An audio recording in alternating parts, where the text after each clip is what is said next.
আমার মতন ফুচকা খেতে কে কে ভালোবাসো তো বানিয়ে ফেলো ঘরেই তৈরি ফুচকা। ঘরের তৈরি ফুচকা আমি বানিয়ে ফেলেছি, তোমরাও ঘরের তৈরি ফুচকা বানিয়ে ফেলো। বানানোটা কিন্তু খুব একটা কঠিন না, দারুণ সোজা। আর বাড়ির ফুচকা খেতে তো কি বলবো, অসাধারণ টেস্ট।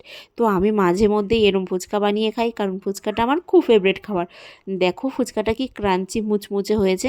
এখানে বানিয়েছি সেদ্ধটা দেখেই বুঝতে পারছো কতটা টেস্টি হয়েছে। খেয়েছি একবার, কিন্তু আবার জিভে জল চলে আসছে ভিডিওটা তোমাদের সঙ্গে দেখাতে দেখাতে। তো এই যে জল নিয়ে নিলাম, এবার ফুচকা চলে যাবে আমার মুখের ভেতর। দারুণ হয়েছিল ফুচকাটা, নিজে বানিয়েছি নিজেই বলছি, সত্যি এতটা টেস্ট হয়েছিল ফুচকাটা কি বলবো। তো তোমরা কে কে ফুচকা খেতে চাও চলে আসো আমার বাড়িতে, আমি তোমাদের সবাইকে ফুচকা বানিয়ে খাওয়াবো। আর তোমরা কারা কারা ফুচকা খেতে ভালোবাসো অবশ্যই আমাকে কমেন্ট করে জানাবে। আর ফুচকাটা দেখে কি মনে হচ্ছে, দারুণ টেস্ট হয়েছে না? আমি কিন্তু একটু মুচমুচে মানে একটু ডিপ করে কড়া করে ভেজেছি ফুচকাটা, যাতে মুচমুচে লাগে খেতে। দারুণ হয়েছে ফুচকাটা খেতে, কি বলবো। আর তোমরাও চলে আসো আমার বাড়িতে ফুচকা খেতে।